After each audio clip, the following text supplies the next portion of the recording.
one and all, and listen to tales of excitement and adventure. Tales of daring heroes, savage monsters, and bards who just couldn't keep it in their pants. Tales of friendship, nobility, drunken foolishness, and unforgettable fun. These are tales of role-playing games, fair listeners, and this is Rollin' Bones. My name is Ryan Howard, and I shall be your guide.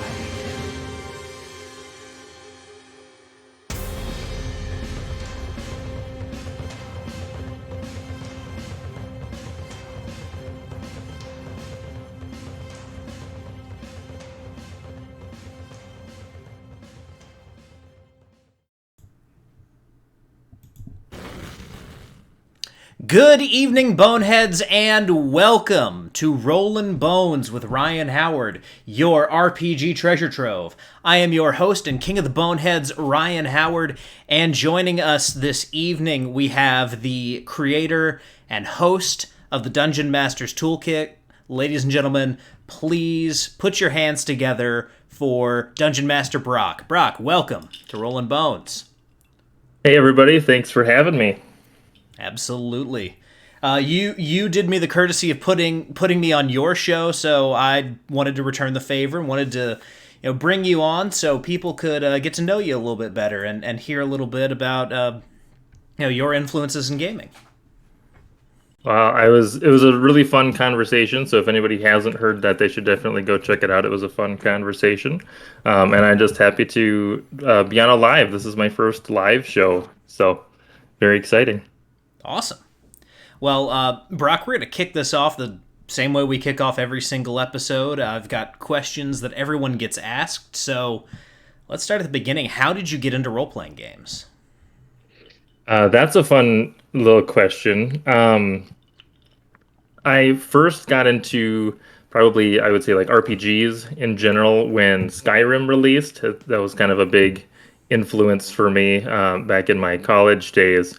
And I had heard of things like D&D and, that there were other role-playing games and stuff out there, but I didn't really know where to look for that and how to really find a group. And I obviously hadn't played, so I wouldn't also know how to run a game. So while I was in college, I started listening for if people were playing this or if there were groups at all. I went to an engineering school, so there was a lot of nerds out there, and a lot of people were playing. A lot of people didn't have groups that were open to new players at the time. It was a lot of like long-running campaigns, that sort of thing. So there were two groups in particular. One was through a club that I was a part of. They weren't accepting new players at the time, and then one was at one of the workplaces that I was at on campus, and they also weren't taking new players. So eventually I was like, I'd really got to get into this hobby and just see what it's all about and figure it out, because the main like selling point for me was hearing that it's like a video game, like Skyrim, but you can do whatever you want, or you can attempt anything that you want, right? That's kind of the pull versus just playing a video game. Mm-hmm. And so I ended up looking at a variety of different RPGs online to find one that I liked, because I couldn't find a group to play with, so I had to basically start my own group.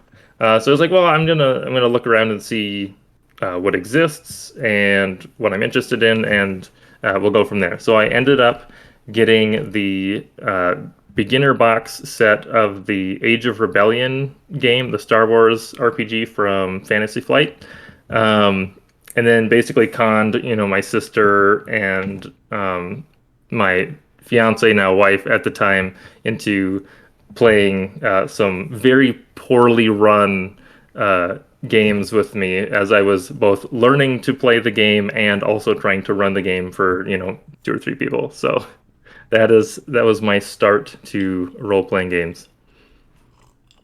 Gotcha. So your first game was Age of Rebellion? Yep, that is right. Gotcha. I've actually not played the Fantasy Flight Star Wars games. When I was first getting into role playing, I thought, I wanted to play a Star Wars game.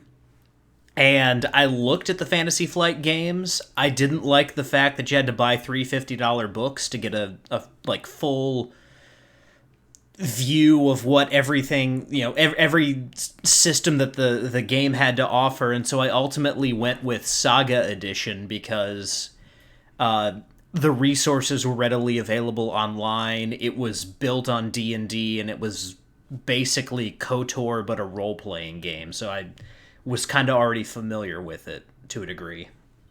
Yeah, the way that they marketed the three games, they're not really three separate games. It's like the same core game, and then they have slightly different mechanics for each one, and then it's just a bunch of career options, class specializations and stuff. So, yeah, they really kind of.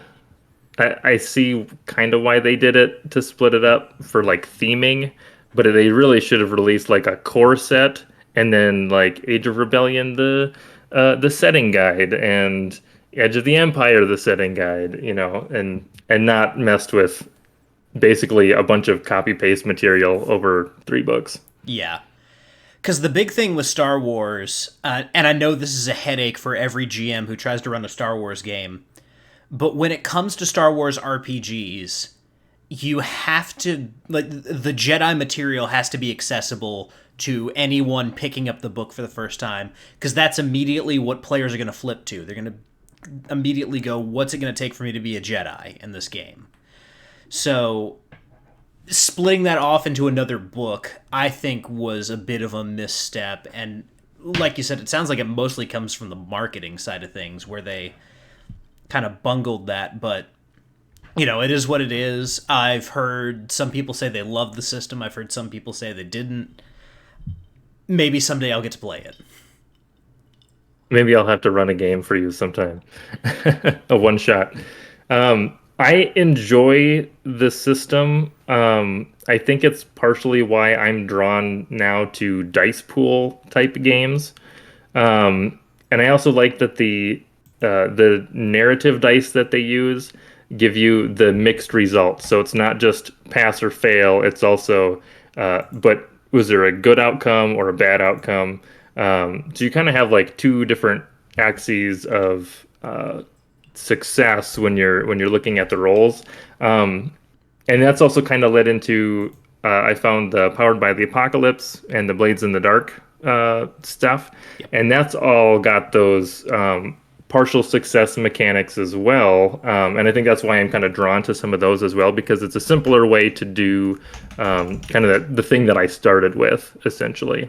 But the Fantasy Flight games they have a lot with the narrative dice in terms of just kind of how you narrate stuff, but then there's also a decent amount of crunchy mechanics in terms of like upgrades and unlocks and weapon customization and all of that fun stuff. So if you were really looking at it from like a player perspective and you want to get in and get like a super customized character, there definitely are options for you. Gotcha. Well, this talk of systems and how they work leads very well into the next question. And I know this is a hard question for a lot of people, but if you had to pick a favorite game system of all time, what would that be? Favorite game system. That's, yeah, it's kind of tricky. And it does go back to that dice pools. I just really like how dice pools feel to roll. So I think I would pick the Blades in the Dark as far as like dice mechanics go. I really like the simplicity of their dice pools because it's you roll, a number of d6s based on whatever your attribute is or whatever your stats. And then it's just you get the partial success mechanics in there as well, because 1 through 3 is a failure, 4 to 5 is a partial success, and then your 6 is a full success. And you normally have to like parse the dice essentially, like you're not doing any math. It's just you take the highest dice that you roll. So compared to like D&D where you're adding modifiers, or the Age of Rebellion, the Fantasy Flight games where you have to like cancel a bunch of results. It's just a lot faster to do that, but you still kind of get that dice mechanic feel. So like if I was gonna like lift out of a system, I would probably say the Blades in the Darks, basically their roll mechanic, because you could really fit that to just about anything and build around it. Oh yeah, yeah. I really do like that Blades in the Dark game. John was on the show at one point. It's a great book. It really is. It's a great book, and I love the ecosystem that they've kind of built around those Forged in the Dark games. Band of Blades is really good. There's so much potential in that Forged in the Dark system. It's really easy to adapt and move into really any kind of ragtag crew that's probably not going to survive this job type setting. So yeah, those games are really, really good. Yeah, I'm a fan. I had been the author of Wicked Ones. It's a Forged in the Dark based game, but you're monsters that are basically building a dungeon. I had him on one of my first episodes actually, and then again recently for his new game. But yeah, the way that just kind of listening to him and how he's taken the Forged in the Dark and then just thrown it into other systems. I haven't gotten to play very many of the Forged in the Dark games, but I just love the mechanic, the initial dice mechanic. So I'm sure it's just a matter of picking your setting and your extra rules there. I'm going to go out on a limb and say that Ben is a fan of the Dungeon Keeper series of video games. Yes, there was heavy influences there. His current game that he's working on is kind of like a Monster Hunter, what is Shadow of the Colossus, where you're taking down these like big titans, basically. Oh yeah. Called Relic, if anybody wants to check that out. I know he's on Twitter as well. So, but yeah, and just the mechanics and the ideas and a lot of the Powered by the Apocalypse and the Forged in the Dark stuff, just kind of the way that they talk about like narration and stuff too. Really big fan of that. Gotcha. So, when you get the chance to play, how would you describe your play style? And when you're behind the screen, how would you describe your dungeon mastering style? I think that my play style is influenced a bit by being a DM. The first true D&D campaign that I got to play in, I played a monk, and I wasn't quite sure where to go with it, I guess. And this is a really good experience for me because I actually finally had somebody to kind of show me how to run games now instead of me being just kind of blindly DMing. So that campaign lasted for about a year, and I think I learned a lot just kind of playing that character. And all of the other games that I've played in after that, I've always tried to pick a character that's been a little bit more versatile. In the fantasy world, that's typically like a druid or something, or like an artificer.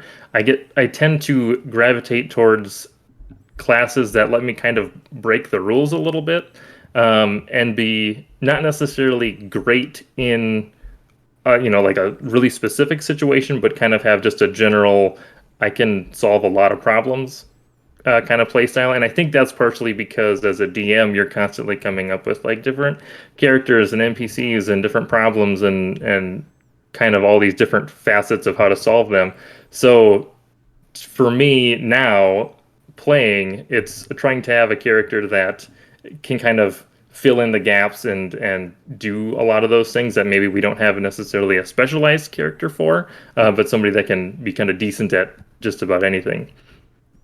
As far as DMing style, I like to kind of be contained, but also open-ended. I think the best way that I can describe this is I kind of like to have like a sandbox versus an open world, right? So, um, open world I would think of as like Skyrim, where like you just get thrown in the world and you can just go anywhere. And then like a sandbox for me would be more along the lines of like, have you played the Dishonored games Yeah. at all? So you get dropped into a mission, you have like a specific thing that you're trying to do, but there's like 50 different ways that you could go about doing that thing, right? You could go over here and do something, or you could go the other way, or you could go up, or you could go under, or whatever. And I like it gives me a little bit more control that way when I can kind of set up a sandbox area for the players, and then I can give them kind of a vague thing. Here's what your guys are trying to accomplish. Here's where you start. Here's maybe a couple of limitations. Go.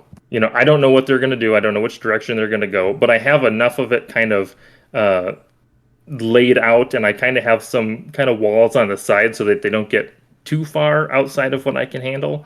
Um, but then anything that they do inside of that sandbox, I can just react to, and just let them, go nuts essentially. So that's kind of the style that I like to have, at least for specific sessions.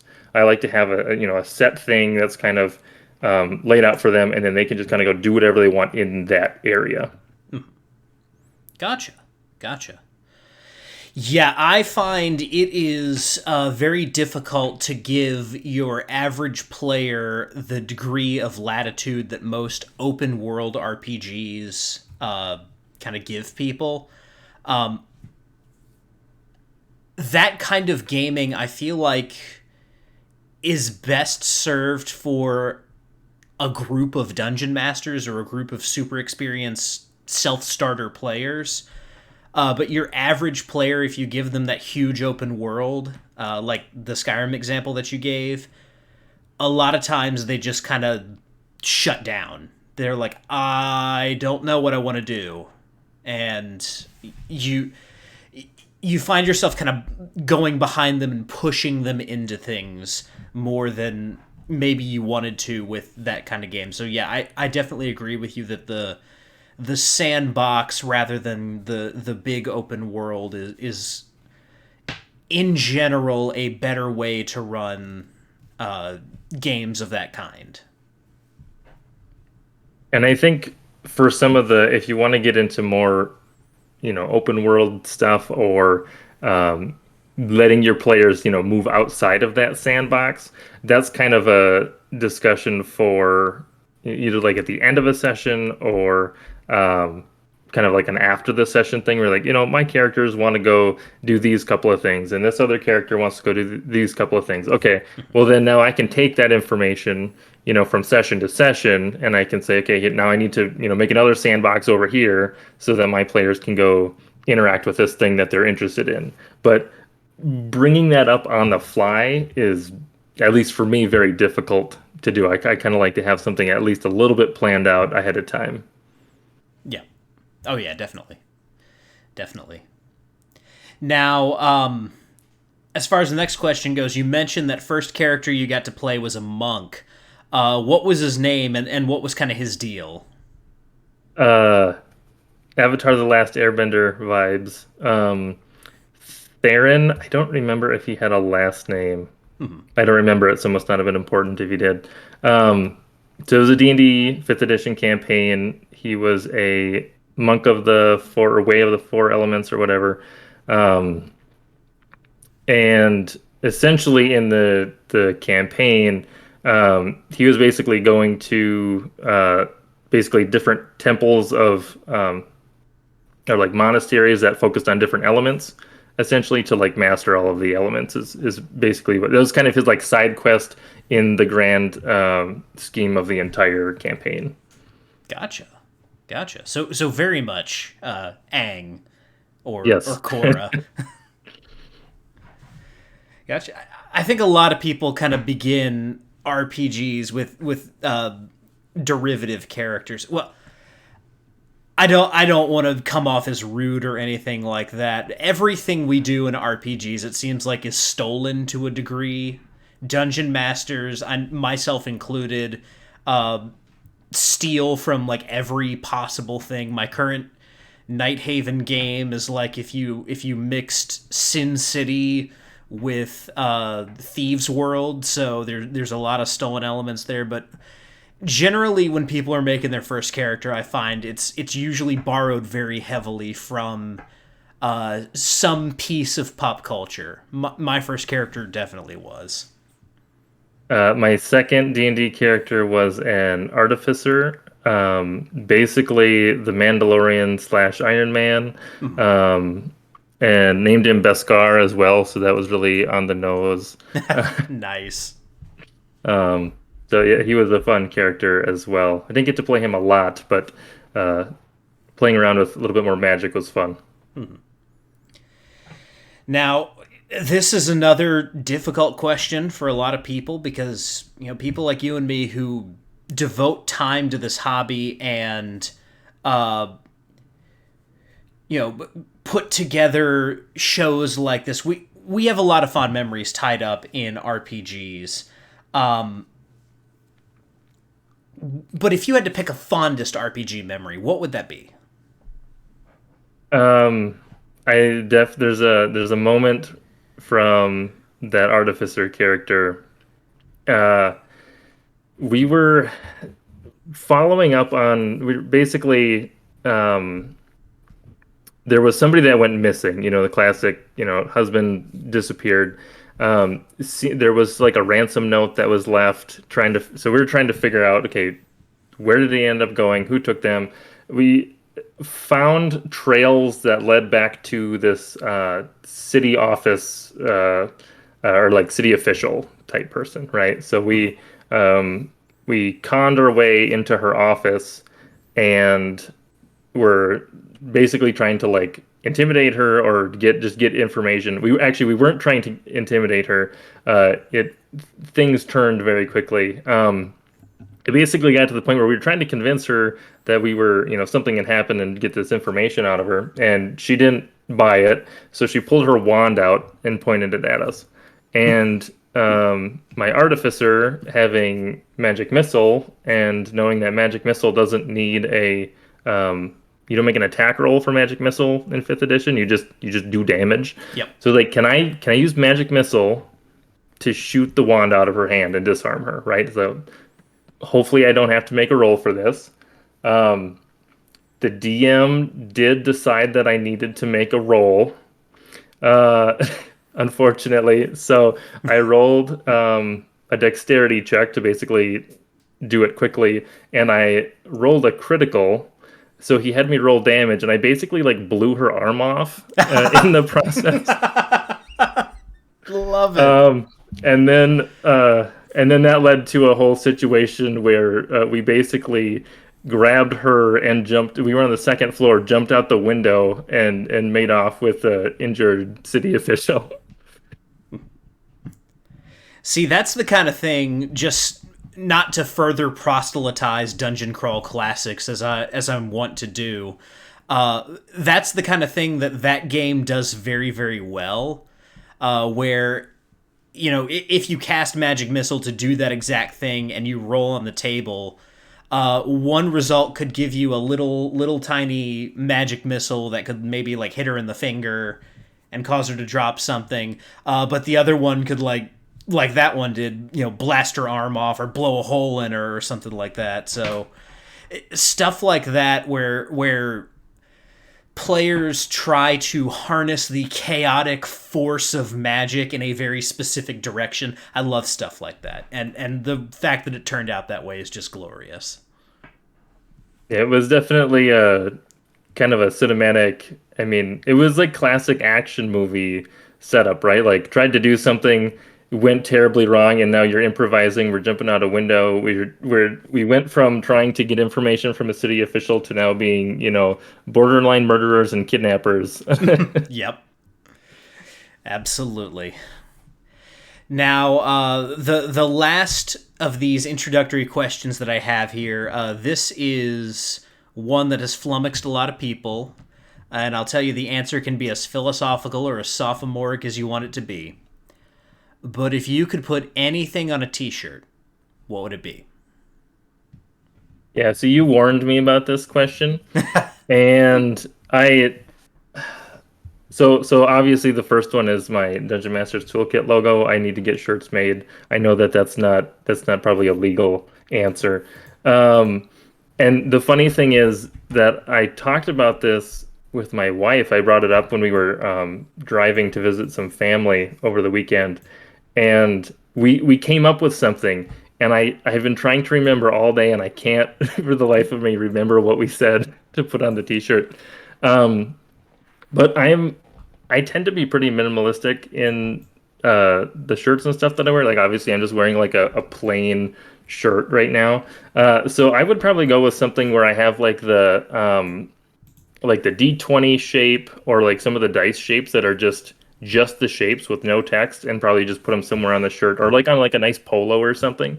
So they look professional, but it's like, oh, if you know what that is, then you're in on it. And hey, do you like D&D?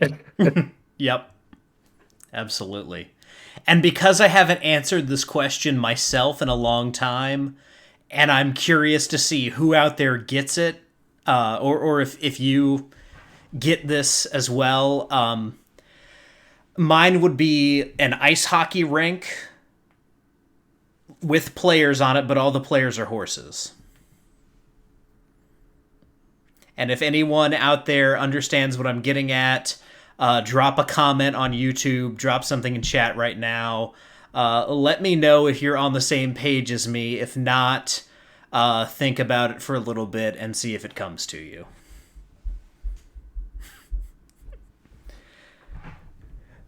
Cool. So, with that out of the way, all those introductory questions out of the way, first of all, you mentioned Skyrim as you were answering some of those questions. So I just want to make everyone from our generation feel a little bit older and remind everyone that on November 11th of this year, that game will be 10 years old. Oh man. But they're still releasing it, right? Yep. Yep. Coming It's gonna soon be to a game system near you. Yeah, that's a little bit terrifying to know that that game is still is that old. Oh, yeah. So, obviously, you mentioned your time learning to Dungeon Master, learning to play, and, building up your skill sets there. When did the idea occur to you to start this podcast? And what was that thought process like of, I want to put out a podcast to help people kind of learn tips and tricks for dungeon mastering?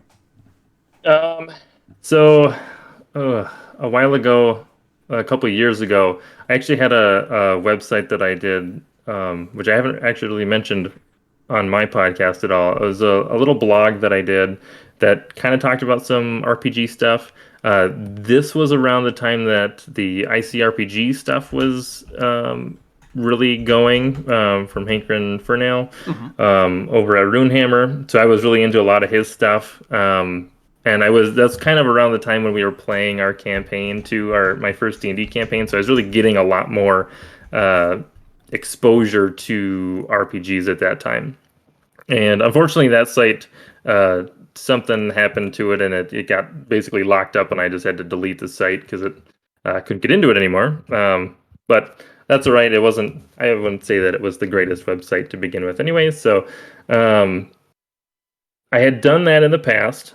And when I was working on it, I kind of wanted to do like a YouTube show or a YouTube channel or something, and talk about different, different topics in the tabletop space, like how to speed up combat, or how should you handle health, or just a bunch of just random topics. I've got a list of them on my phone.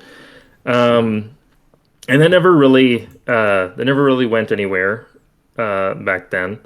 And then fast forward to the end of this last year, I actually got into TikTok a little bit.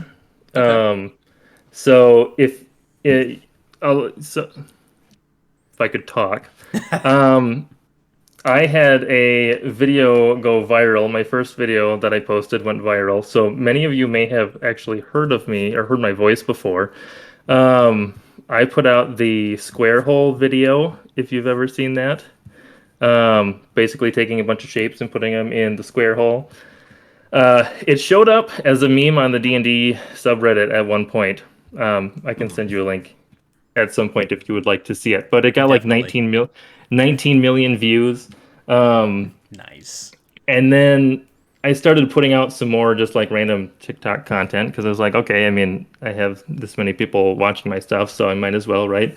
And then through that process, I was like, you know, it's one of my fears before and starting a show was just being too nervous to be like on camera or, recording something. And that actually kind of gave me the confidence, like, okay, a bunch of people watch this like random video that I threw out there. So putting together a bigger format show really doesn't need to be that scary, right? It's, people seem to like the things that I put on there. So I'll, start doing more of the stuff that I like to talk about, which happens to be role-playing games.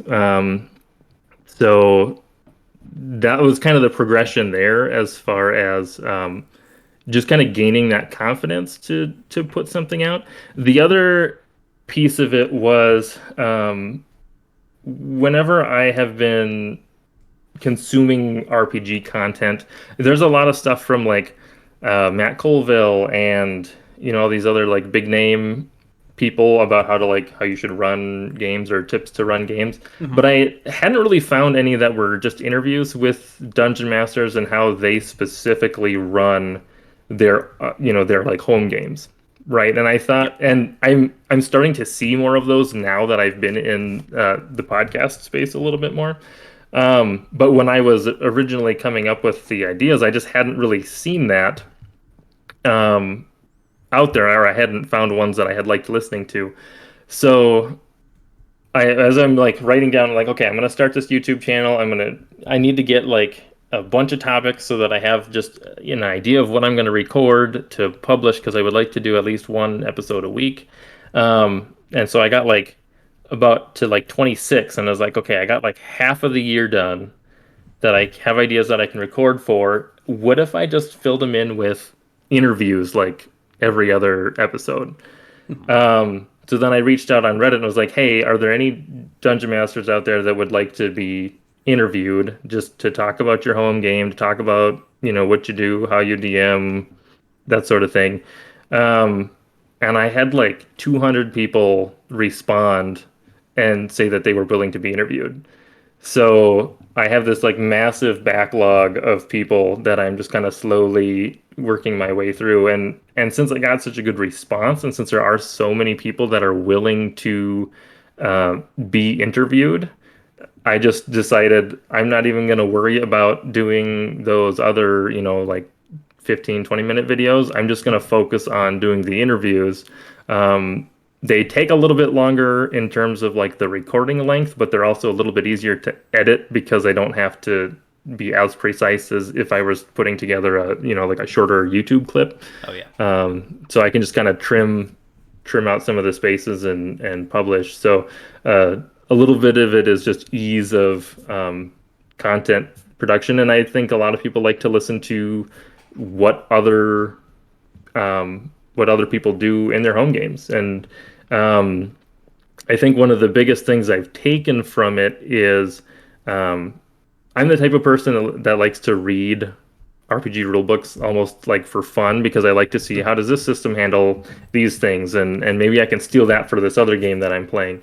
And the nice thing about interviewing a ton of people is that they all play different systems, and each system does everything, or does certain things really well and it does certain things not so well. So interviewing people and letting them talk about like their favorite system, you can kind of pull out like, here's like the best thing that this system does, and okay, I can see how I could tweak that, and I could put it in D&D or Pathfinder or my Star Wars game, and then having that just be a podcast that people can listen to. It's just a lot easier because you don't have to read the rule books now. You just have somebody come in and tell you the best bits. Yep. Absolutely. So, of kind of the big content creators out there, or even small content creators, because I mean there are definitely a few that I really like. Who have been kind of your big influences on your dungeon mastering style as you've gone from those early games up till where you are today? Who've been kind of the like big influences on your style as a dungeon master? I think one of the big ones would be Hank Furnell from Runehammer Games. I was getting into a lot of his stuff like as he was publishing it, so it was really cool to um, kind of follow that journey and see a lot of his stuff. Um, I also watched a lot of Matt Colville. I don't watch a ton of his stuff anymore, but he does have a lot of good stuff if you're specifically looking at fifth edition. And I do really like it was Professor Dungeon Master. What's Oh his yeah, show? Professor Dungeon Master. Dungeon Craft. Yes, He yes, Dungeon Craft. he's a great dude. I love him. And I especially like a lot of his stuff because I mean he talks about it in the lens of fifth edition, but then like most of his stuff is not necessarily fifth like straight fifth edition. It's a lot of homebrew stuff or tweaked rules and stuff like that from various games. And I like seeing those different bits that he comes up with. And so a lot of it is from YouTube. I'm trying to get into more of the podcast, especially now that I'm finding more podcasts that are similar to mine. The problem is I'm running out of time to listen to them all. So Gotcha. Yeah, Hanker Furnell. One thing I will say is you should definitely reach out to him if you haven't already. He is a super nice guy, and as long as he sees your message, I'm pretty sure he'll agree to come on your show. He's a great dude, and he makes like an hour and a half seem like 15 minutes talking to him because he's all over the place. He's wild, he's wide open, but he's super insightful. And anyone out there, if you haven't read ICRPG or any of the other books that he's put out, do yourself a favor and read specifically ICRPG, because it doesn't even have to stand on its own as a system. It's like a philosophy book for RPGs. It's basically an explanation of finding what's fun in role playing, extracting that, and kind of leaving everything else out because it's extraneous. It doesn't really matter. yeah, you could probably read that book just for the GM section on its own. It's a fantastic uh, part of the book, and just even the ICRPG system is just so fluid. And to me, it's really like a streamlined D&D essentially. So if you're looking for fifth edition but faster to run, I would probably jump to that. Absolutely. And it does, to a degree, stand on its own. You can definitely, if you don't want to buy 5th edition books or Pathfinder books or what have you, you can buy ICRPG and basically run it as its own thing. I've heard some people say it doesn't quite stand up on its own, but I don't necessarily agree with that. I think it's a good enough system on its own. And for people who do know, D&D rules or already have those books, definitely just, buy it and use it as, like you said, Brock, use it as like your GM Bible, basically. One of the things that I like about it is he does put a lot of emphasis on, hey, Dungeon Master, it's not that hard to make stuff that fits in the system. So like make cool stuff for your players um, based on what they're doing, monsters or magic items or whatever. Um, and I think again because I am a game master and I get to do some of that sometimes, then I also like to do that as a player. Like, hey, if I'm an artificer, can I be making magic items? Because that would be sweet. Um, and it's nice when the system encourages it versus having lots of restrictions and making it, kind of difficult to do some of that stuff as a player. Yeah. Yeah, I remember being super frustrated with 5th edition crafting when I was playing an Eldritch Knight fighter, and I wanted to be a character who had skills in blacksmithing and basically made his own weapons and armor. But the crafting rules in 5e are so stupid, and their primary concern is not breaking the economy of the game, which is silly because the economy of 5e is so broken already. It's super easy to get a ton of money. You don't have to invest so heavily in crafting weapons and armor if you want to make a crap ton of money in 5e. So I don't understand why they made it so difficult. It seems like it should just be some kind of skill check, and you have the materials. But yeah, I love stuff like that. One of my favorite shows is Forged in Fire. So Oh, yep. the idea of a character that crafts their own weapons or crafts magic swords, magic blades, magic bows, things like that, that really appealed to me. So any way that a GM can strip away the nonsense from a system and allow a player to do that, I think is good. And for me as a GM, if I had a player that was like me and wanted to do that stuff, I would figure out I would probably sit down with them and actually like homebrew an item, or if they wanted to learn like a new skill or something, um, or like a power, I guess, I would homebrew something for them and work out how do they train to unlock this, or what kind of materials and resources does it take, and how many successful checks do you have to make, or whatever.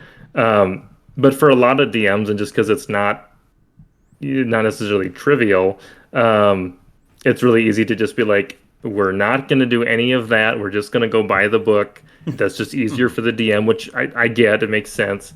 That can be frustrating as a player, like you said. And like I mentioned, I played an artificer kind of for that reason, right? Like, I want to be able to make, like magic items or magic things.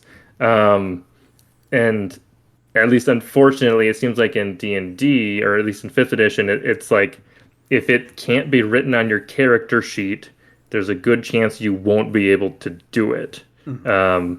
Which is a little frustrating, since because of the open-ended nature of RPGs, and at least I feel like they should be more open to those kinds of things. But I also, as a GM, I get, if you don't want to deal with homebrew stuff, just saying no is the easy option. It's just not always the fun option. Yeah. Yeah, and I don't begrudge any dungeon master early on for being very strict with the rulebook. I was very strict with the rulebook when I started, and I had players who would have pushed me to to the limit of my patience if I hadn't put those hard lines in there. But as you learn the game, learn the rules, it's this notion that you find in pretty much every skill that you learn, every class that you take. You learn the rules so you know where to break them. You really get the sense of, this is how the game works, this is how the game flows, and once you have that in your head, find ways where you can morph and tweak and eliminate the boundaries to give your players the experience they're looking for. Because ultimately, as the dungeon master, you're the curator of the experience, and you want to give your players you want to give them what they want. You want to give them something that will be memorable, and you want to allow them the latitude to do cool things and to have cool moments, and to build out their place in the world. And so finding unique ways for your rogue to gain advantage so that they can use their sneak attack more often, that should be on the table. Having a crafting system that's not so silly for any player that, you know, has the appropriate skill proficiencies or tool proficiencies to do so. Letting your artificer make cool, weird things. These are all things that I like to see people incorporate, but I definitely understand sticking to the rule book early on. The Star Wars games by Fantasy Flight, they've got a bunch of crafting rules, so check it out. Oh yeah.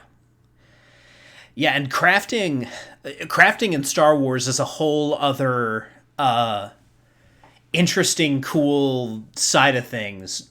Even like moving beyond the crafting of your own lightsaber, which Jedi have to do as part of their training. So much stuff is crafted. Most of the Millennium Falcon is like thrown together. So being able to do that and having a robust system for doing that is cool, in my opinion. So I will give Fantasy Flight props there. Yeah, as a player, it's fun to look through because they've got like the ship modification sections and like the weapon modification sections. It's just all these different attachments and how much they cost and what they allow your weapon or your ship to do it. And yeah, you can really get deep into customization in that game, which is cool. Absolutely. So,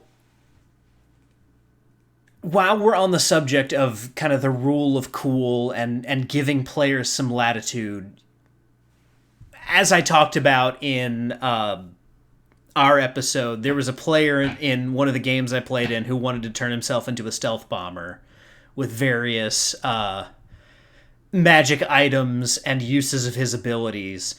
Where in your games have you seen players try to abuse the rule of cool or try to hang themselves with the slack that you've given them in their leash? Gosh, I have two. I don't have a lot of like long running campaigns, unfortunately. So I kind of have like two groups that I've mostly just run one shots for. Um, the first group is they're more of like the D&D style group, but they're very linear focused. They're less of the like we're gonna go way out of our way and do a bunch of things. They're like we want to have this story, and we'll follow it and do stuff with it, but like they don't necessarily branch off too far from where they're kind of supposed to go. Which is fine. I have another group that would be the group that plays Star Wars. They haven't gotten into a situation where they have necessarily really pushed me too far.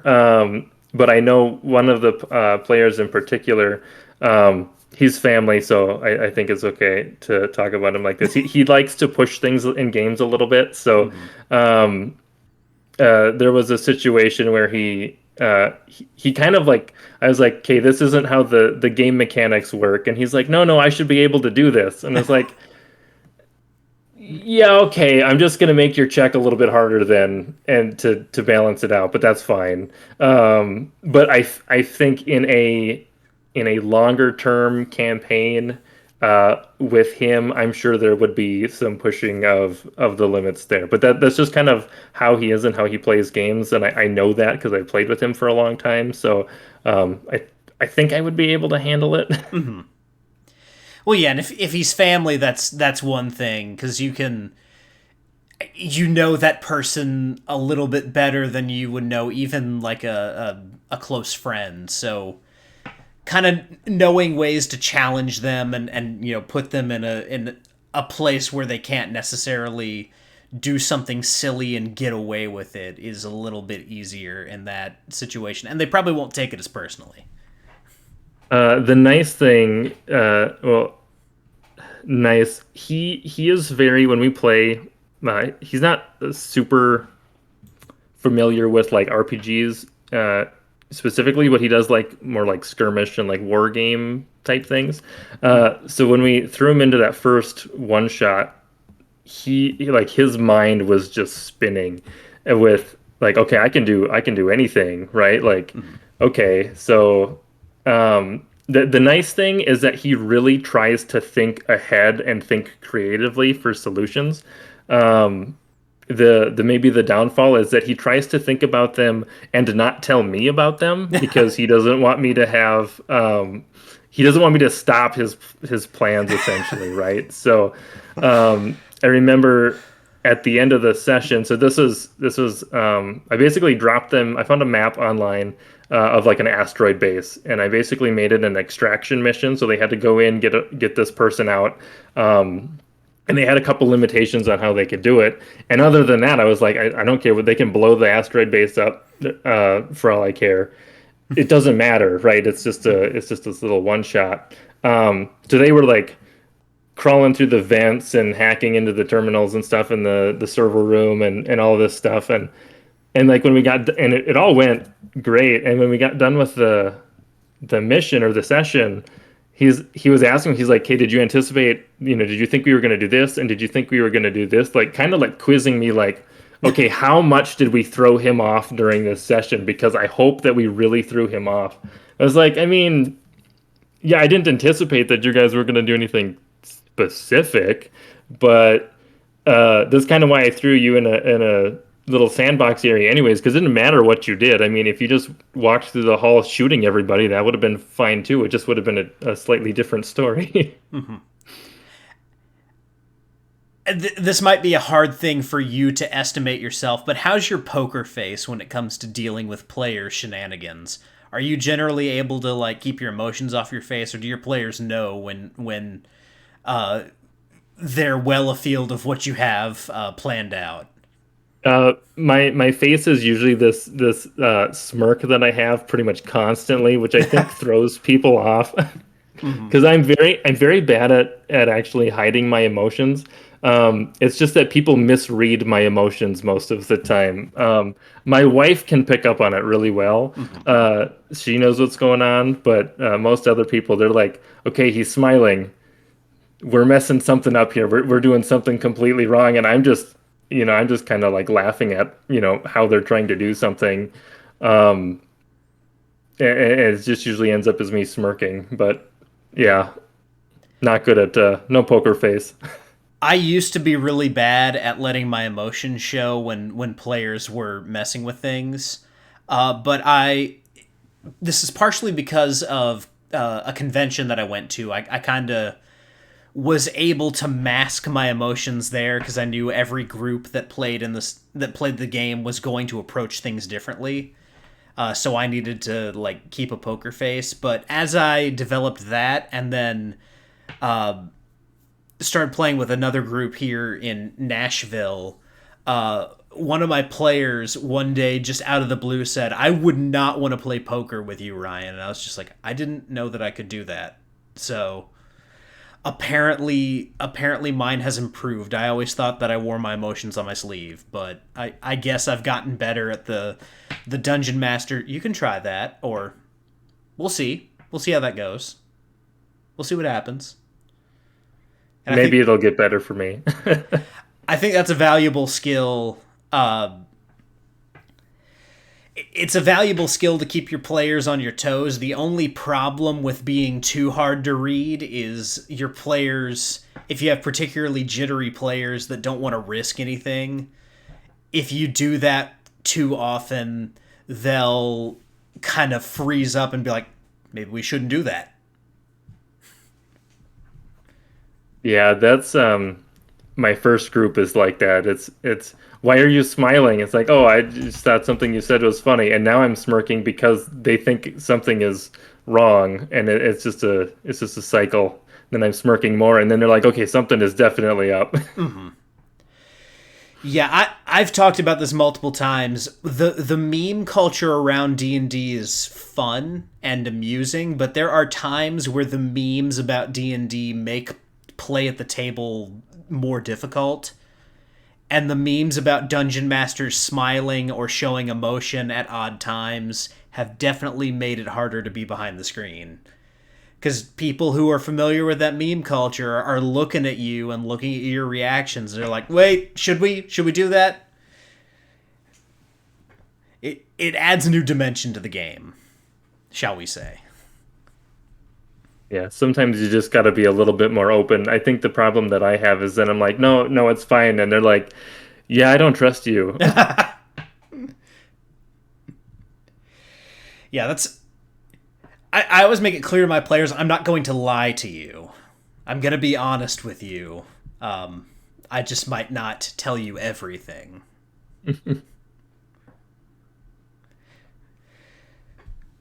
So, yeah, as far as guests that you would like to have on the show, there's lots of great names on here.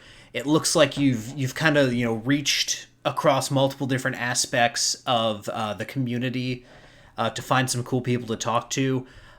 Who's on your wish list of people you really want to talk to on the show? You can go as far out there as you want to, or you can keep it conservative. Whatever you feel like you want to do there.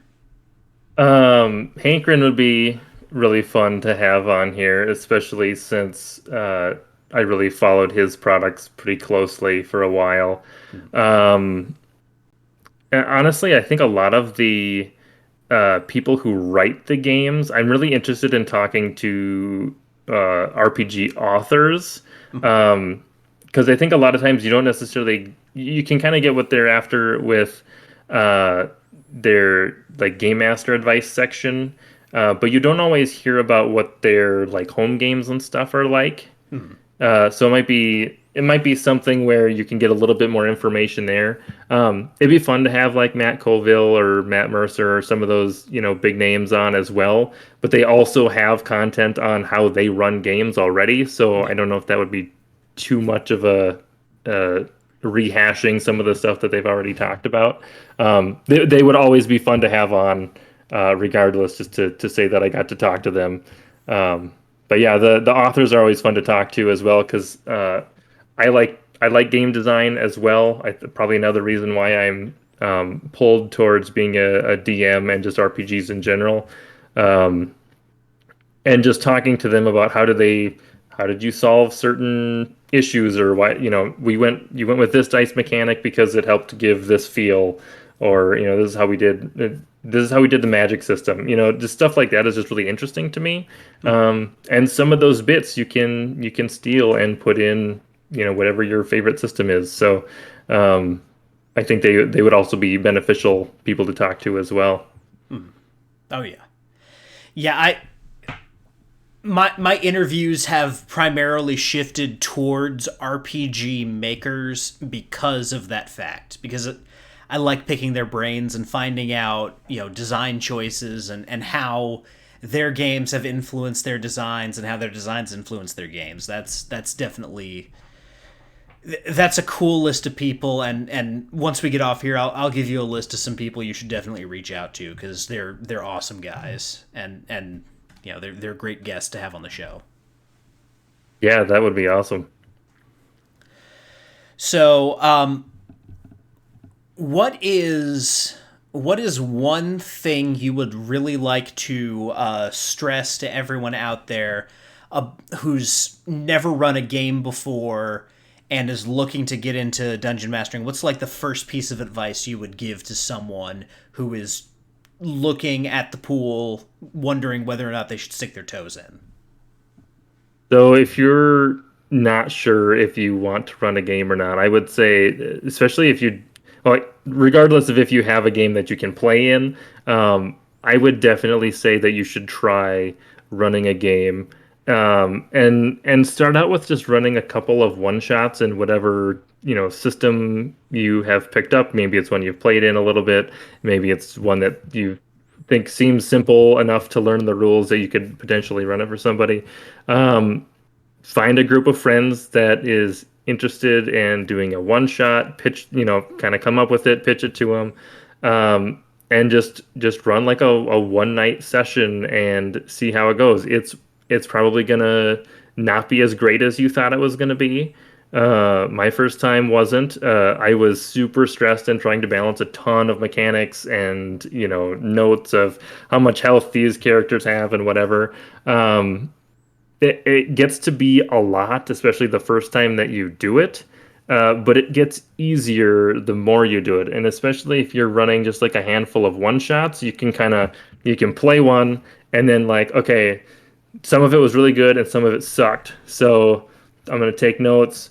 This thing didn't go well. I'm going to focus on that for next time. You do another one shot, and then you don't have that kind of stress of like, okay, I really messed up this person's character, or we gave them too strong items or something. You can kind of throw that all out the window, and you're just going to run a handful of sessions, and each one should get better, and you can just kind of learn from that. And hopefully it's a close group of friends, that, if they know that it's your first time running a game, then, great. They know that it might not be perfect.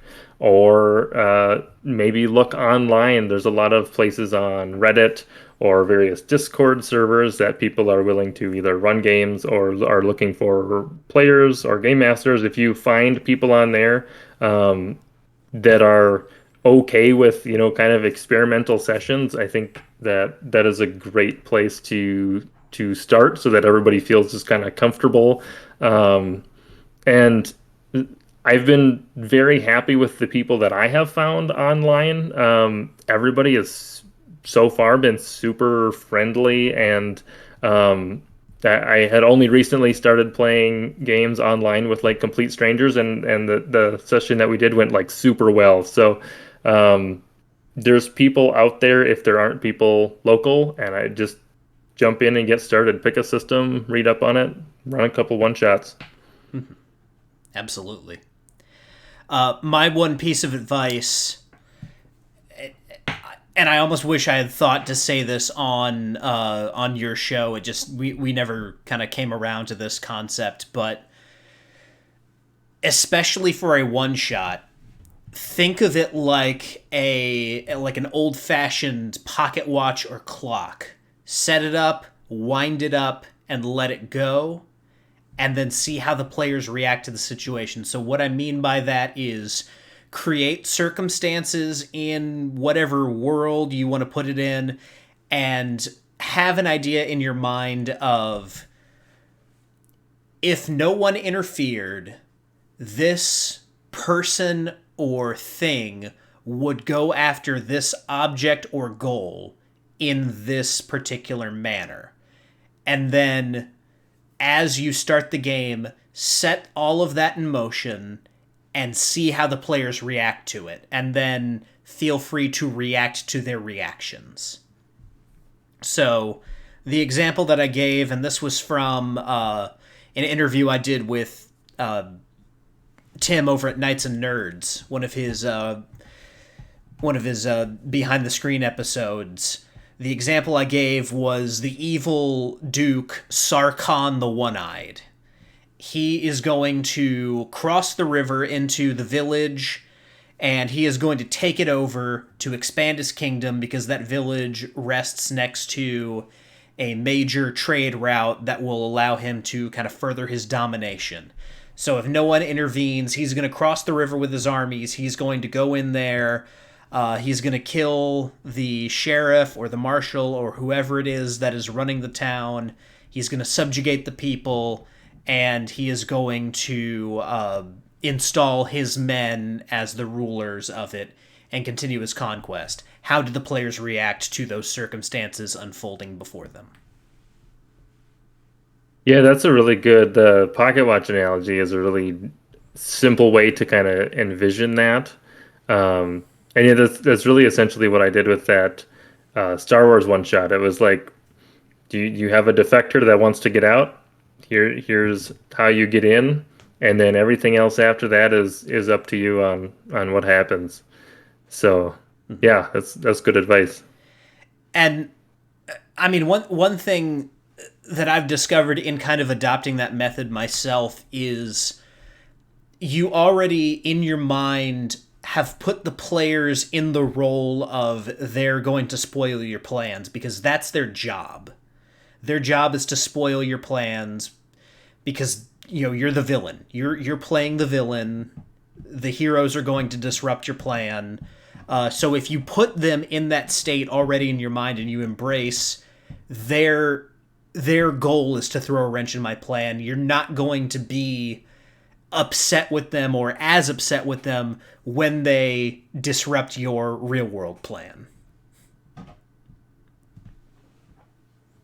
And that kind of goes back to my sandbox, right? It's just you guys can do whatever you want, and it doesn't matter if you blow the base up or not, or whatever happens. And one thing that I see online sometimes is where when the DMs kind of go into like author mode, and they're like, okay, here's our story, and it's like this, and it's they're I want to say like directing it like a movie or writing it like a novel, but then the characters can never deviate from whatever their plan is, which is like most of the fun of running a RPG. So yeah, I'd definitely be open and responsive to what your players are doing, because you want them to have creative solutions, as tricky as it is sometimes to think up stuff on the fly in response to those creative plans.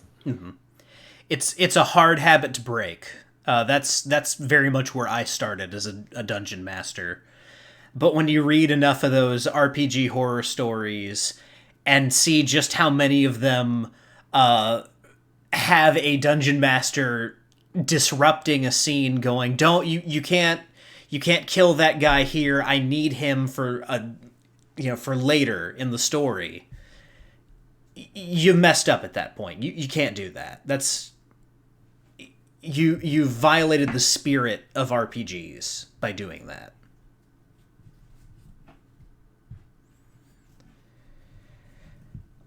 It's also one of the major challenges. We've talked about Star Wars here for a while, but that's one of the major challenges of running in an established universe. Is you want to put your game somewhere where you can't really like break anything for your players, or the players break anything, especially if they're familiar with the setting.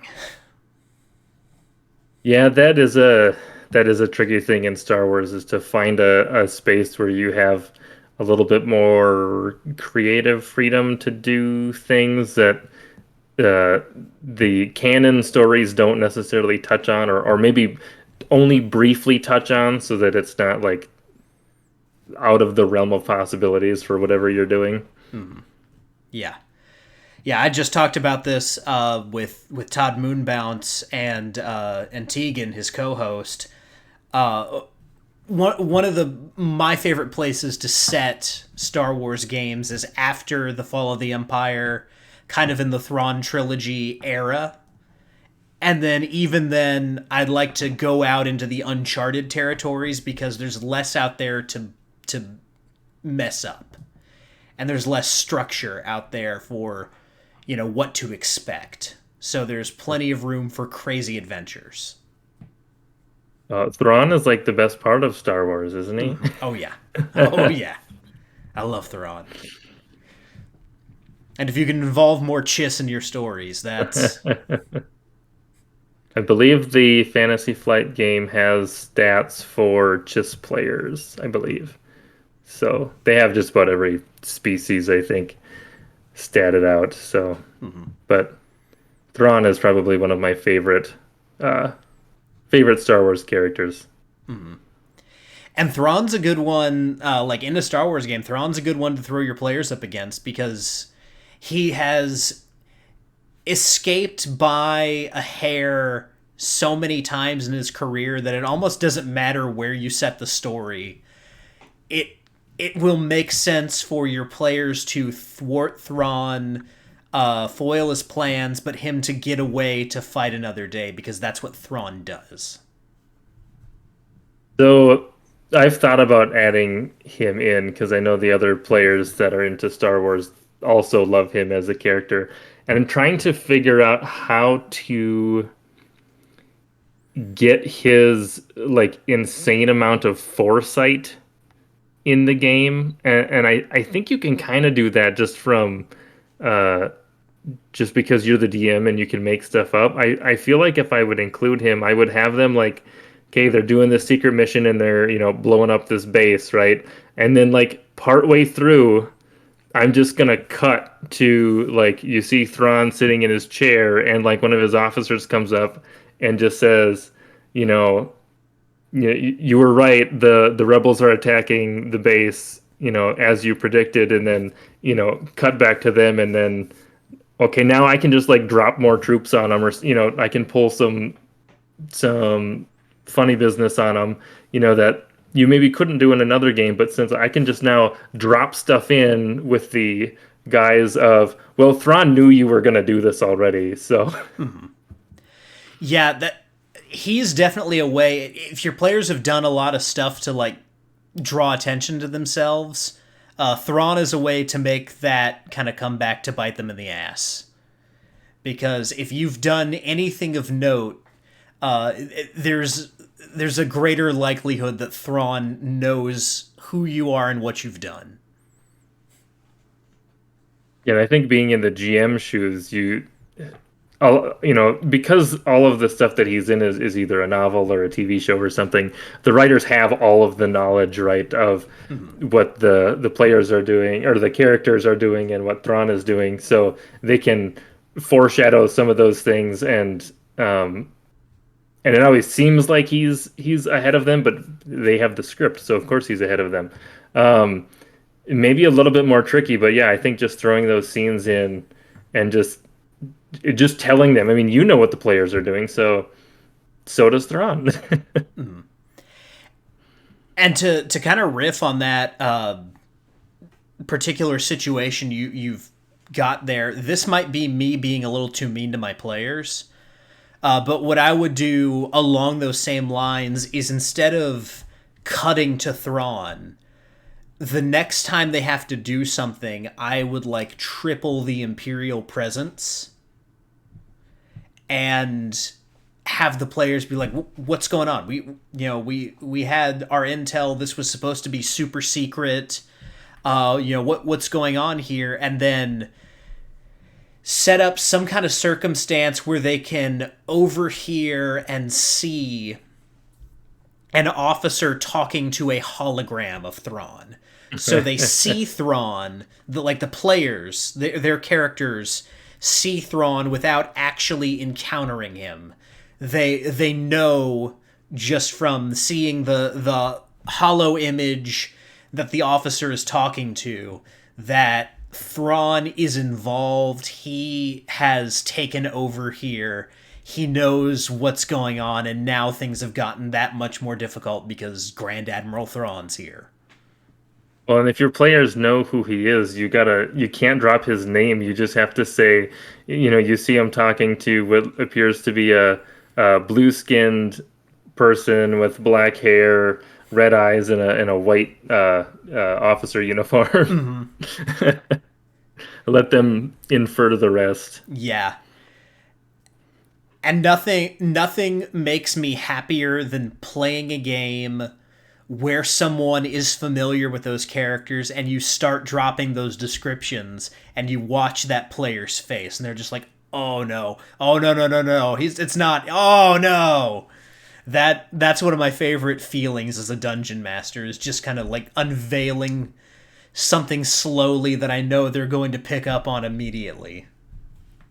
That's what I did with that one shot. It was a secret weapons facility, and I had basically the Dark Troopers from The Mandalorian in there as basically prototypes.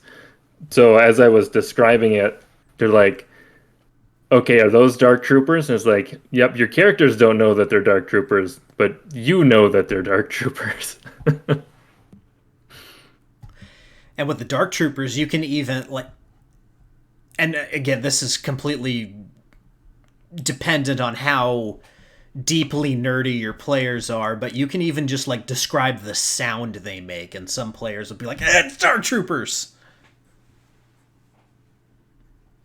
Yeah, and we ran that like right after the second season of The Mandalorian finished, so we were all amped up on that. Mm-hmm. Man, there is so much fertile ground for like role-playing adventures in the Star Wars universe. I've made multiple episodes dedicated to Star Wars role playing, and I feel like I could make just even more. Just going over all the crazy stuff you could do with that particular setting. I'm gonna have to listen to more of those so that I can um, get an actual campaign running and deal with uh, my family member player who will likely try to thwart all my plans. Absolutely. Absolutely. So, as we kind of, are coming to the end of our time here, what I like to do is give over the end of the show to the guests to, pitch whatever you have to pitch, plug your show, social media, all that stuff. So anything you want to discuss right now, anywhere you want to direct people, the floor is yours. Awesome. Yeah, so you can find Dungeon Master's Toolkit on YouTube, and it's hosted with Anchor. So it's on Spotify. It's on all the podcast platforms. You can find me on Twitter. I check that occasionally. We also have a Discord server, so that's probably the easiest way to interact with me and get a hold of me to get onto the show if you're interested in being interviewed.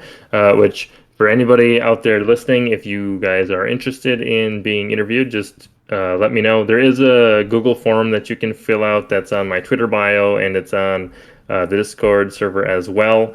I don't check that super frequently. I probably should check it more frequently, but if anybody just like messages me, I'm usually pretty responsive, and that's a pretty good way to get in on a show. Um, and then there is a website, dungeonmasterstoolkit.com. I need to revamp it a little bit, but there is a handful of things there as well. Um, See, that's about it. That's where most of it is.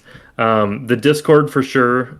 There's occasional games that are getting scheduled. I know coming up in November, I've got a couple of days that I'm going to try to run a couple of one-shot sessions. Hopefully, get a Star Wars game in and maybe a couple other systems. Or if everybody just wants to play and try the Star Wars system, I could just run that same one-shot a couple nights in a row.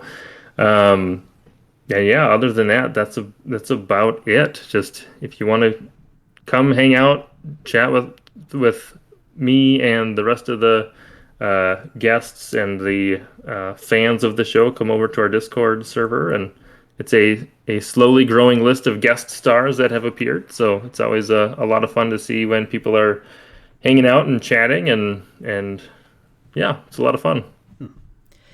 And I have it on good authority that my friend and Hellgate co-star Todd Moodmounts will be on the show at some point in the not-too-distant future. So anyone who is familiar with him from my show or from Deadlands, definitely check out his episode. He's going to have a lot of cool things to say.